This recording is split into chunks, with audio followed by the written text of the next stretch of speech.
There it is. He timed it right. Counting to explode with the left. Oh, and that right, but Davis took off some of the steam of the punch, but still. Welcome to the motherfucking lady. We're covering today's top boxing news. Conversation with Al Haymon. You want to buy Richard? Talk to Al Haymon. Al Haymon is the one who's going to send the money. So to see him in the situation where now you got to come from out of retirement, boy, oh boy. And I will say this, bro. Every dollar that I ever received from Gervonta Davis via a wire always came from Haymon Development. It never once was like Gervonta Bryant Davis or anything. Even when I sent him money, we did some partnerships or something like that where I had to wire him money. It was like this elementary school account, it felt like. It was like little such and such. Yeah, like he was living through his inner child or something along those lines. But even that account got funneled back to Haymon Development. Anytime he wanted to buy a house, he had to clear it with Al Haymon. Anytime he wanted to buy a car, he had to have a meeting with Al. Anytime that he wanted to clear the Icebox bill or the Iceman Nick bill, Nick Bendy or whatever his name is, he had to have a conversation with Al Haymon. You want to buy Richard? Talk to Al Haymon. Al Haymon is the one who's going to send the money.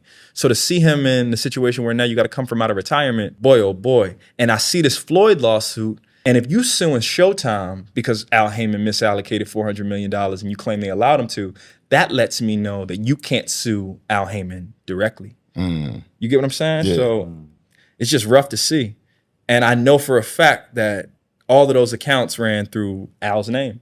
So to see him in the predicament that he in, and you got to find out that your money is in a trying circumstance while you having legal trouble and trying to fight legal battles and bring in best in class, it's rough, bro. But the tea leaves is all right there. People give Floyd a lot of backlash right now for, and I just like my fourth JBP reference, bro.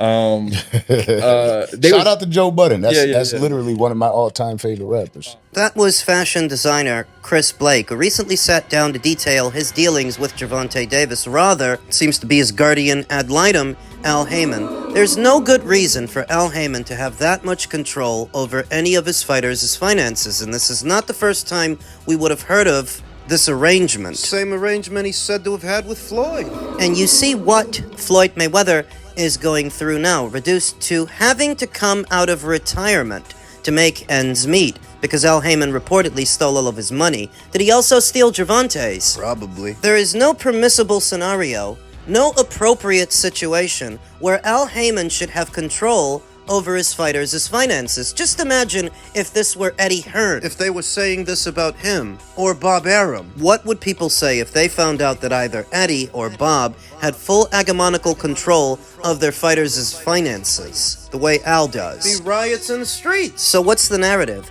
That it's okay for Al Haymon to rob his fighters because Al Haymon is black? It's not robbery when he does it. It's not wrong. Seems to be how some people's minds work. I saw a good number of PBC fighters in the comments section of that video. Erickson Lubin, Terrell Gachet. Terrell asked, what was the purpose of this interview? Why? Did Chris touch a nerve? Did he touch on something you know something about? You don't want people airing out Al Haymon's nefarious business practices? As stated, there's no reason for a financial transaction between yourself and Gervonta you should keep having to go through Al, because whose money is it?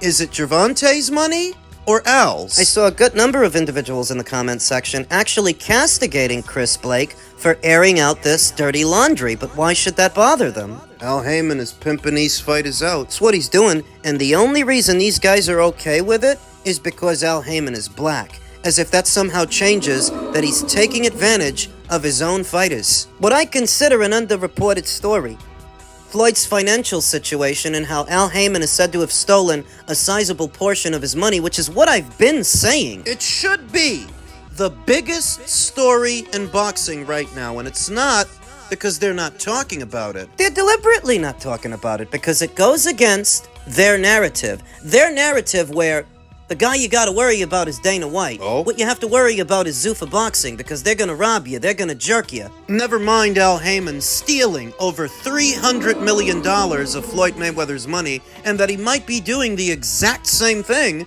to Gervonta Davis. We don't want to talk about that. Let's talk about big bad Dana White. Let's talk about Zuffa. Robert Garcia said that through Zuffa Boxing, some of his younger fighters that are lesser known are now making substantially more money than they were before. Another underreported story that the content creators and veteran bleeding hearts aren't talking about because it goes against the narrative.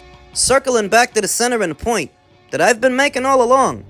All of this hullabaloo about the Revival Act and how fighters are gonna get taken advantage of, it's all virtue signaling. It's all hollow and it's all bullshit. Fucking bullshit, because if fighters being taken advantage of is what you cared about so much, this would be the story you're talking about. And you're not. The Muhammad Ali Act, as it was, without any revisions, any amendments, was never the fail-safe that they're now making it out to be. That's how Al Haymon has been able to operate in the shadows, siphoning money from his own fighters to line his own pockets. And you guys really don't give a damn. It's not corruption that you're against so much as whose corruption we're talking about. Not that Zuffa Boxing is corrupt, because they're not. They actually went through the proper channels, the legal system. Friends in high places. Yeah, maybe, but they didn't break any rules. They didn't break any laws. What else Chris said that caught my attention, what I had already said weeks ago here on the channel, the fact that Floyd Mayweather's lawsuit isn't directly against Al Haymon communicates that Al's worked it out to where you can't go after him. He can't be sued. Even though it's very obvious what he's doing, he is misappropriating his own fighters' funds and using them as his own. Fighters are too dumb to see that in the beginning, and by the time they realize it, they can't do nothing about it. Many guys have you seen die on a hill defending the good name of Al Haymon. These fucking people are morons. They used to drag Eddie Hearns' name in the mud. Bob Arum's too. When this is the bad guy, this is who you gotta worry about. He's gonna come up to you with that bruh man shit. It's that us versus them shit. Because that's how he reels you in, pulling at your heartstrings, using familiar tropes to establish a sense of familiarity and subsequently establish a rapport that he then uses to rob you blind. It's not even that sophisticated a grift, it's just that he surrounds himself with idiots. He's not the genius that you guys make him out to be. You're just too fucking dumb and too fucking prideful. You don't want to admit we were right. I was right. I got called every name in the book but Adam for having this guy pegged. All before you. All before this news broke. All before any of this came out. So believe me when I tell you, I'm not the least bit surprised to hear that he's robbing Gervonta Davis too. It's what I told you. I think I'm just so fixated on becoming a world champion, right, that for now, right, all of that stuff is just secondary. It's not important. Do you see what I mean? There's no point in me going around and saying, "Oh, I want to be this promoter, right, I want to be that promoter," when I haven't won a world title yet, bro. Yeah. And that's the ultimate truth. I'm not one of these fighters who sugarcoat it, saying, "Yeah, I've done this, I've done that, and I ain't got a world title." Ultimately, I want to win world titles. Yeah, you friends with Ben Whitaker? Yeah, we got the same coach, haven't we? Right. Andy Lee, No, but I'm saying sometimes people have the same coach. They're not necessarily close friends. No, he's cool. He's cool. So he made that jump and that switch. Did you guys ever have a conversation about that? No, we never had a conversation. But that jump for him was always coming because the kid's a superstar. He does numbers. He sells a lot, and the promoter he had at the time wasn't doing him any justice. That was a jab at Ben Shalom, and we all know it. Even if Hamza didn't mention him by name, we all know who Ben Whitaker got to start with. Stuff like that is damaging to the reputation, that you could have a star like a Ben Whitaker in your roster, but you really don't know what to do with him.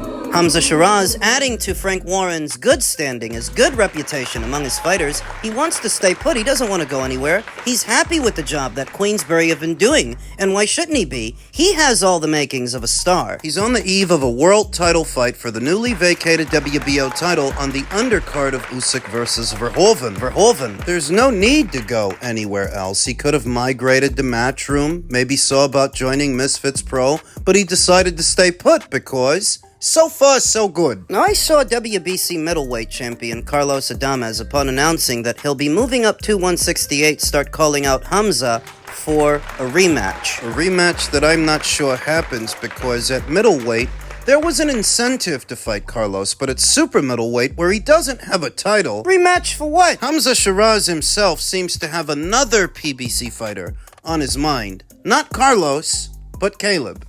He's someone I've been watching. Yeah, I definitely fight him. I've seen some things in his game, I feel like I could capitalize off of. Who would be your toughest fight? My toughest fight? Do you know what? I think someone like and people might say I'm wrong, but someone like a Caleb Plant would be an interesting fight because of his IQ. Do you see what I mean? Because of his IQ. And he's someone I've been watching. I mean, I've been watching him for a long time. He just left that chick. Oh, did he? Yeah. Oh, yeah, shit, so no way. interesting. Yeah. So someone like him, I think.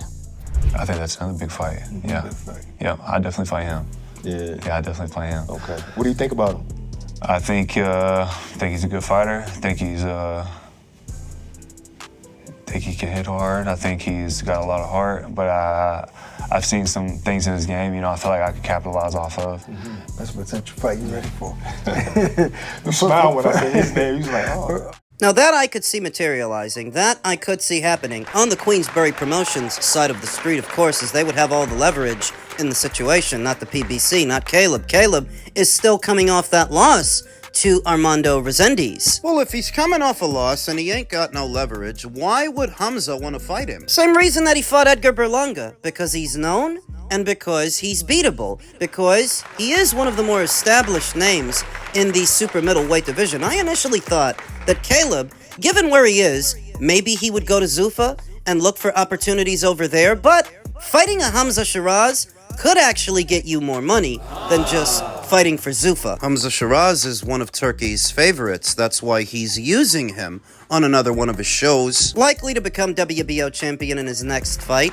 One thing that Caleb Plant has that a lot of other PBC fighters don't have is heart, is moxie, is gusto, that if he is required to go to Queensberry, go to the UK for that opportunity, I think he would, and there might be a big Saudi bag in it for him. He loses. I mean, I actually like Caleb Plant, but if he gets the Shiraz fight, I think he loses. I think he gets knocked out. If you couldn't handle little old Armando Resendiz, then I don't think you can handle Hamza. 168 suits him. No, Hamza's one of these guys, he's got the Sebastian Fundora thing going on, to where he was a very big middleweight, and he's still big at super middle, with plenty of room to fill out. 168 suits him. He's a lot fresher than Caleb Plant, the embattled fighter who lost to Canelo, lost to David Benavidez, now more recently lost to Armando Resendiz. If he gets Hamza, I think he loses to him too. I think Caleb is at a point in his career where he has to start charting his retirement. I think he's on the back nine. There are not a lot of super middleweights left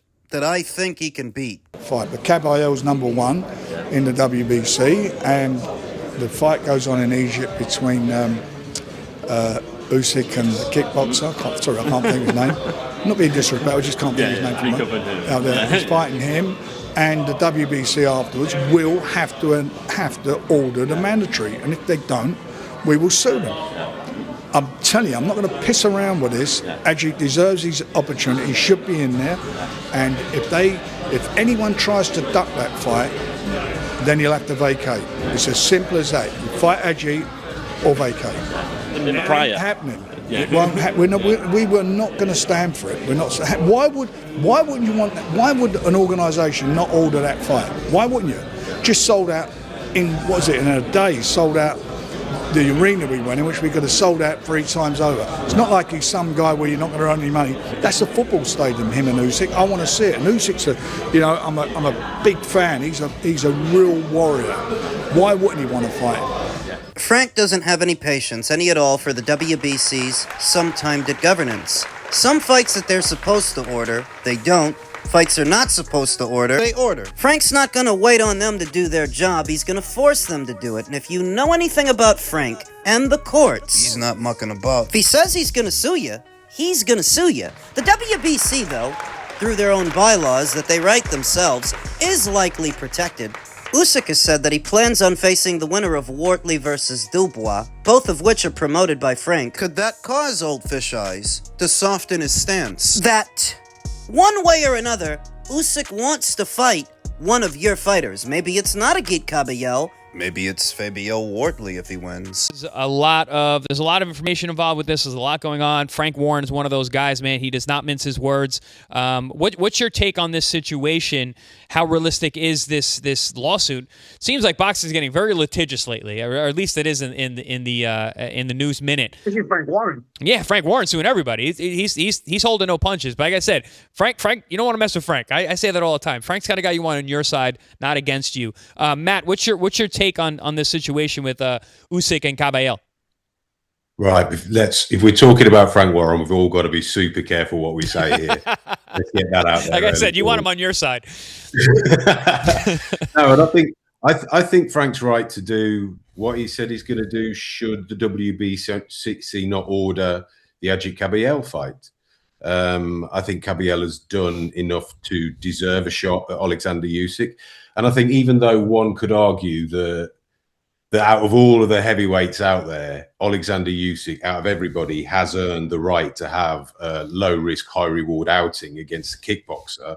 The truth of the matter is that there's a bit of a bottleneck developing beneath him with some really, really good fighters.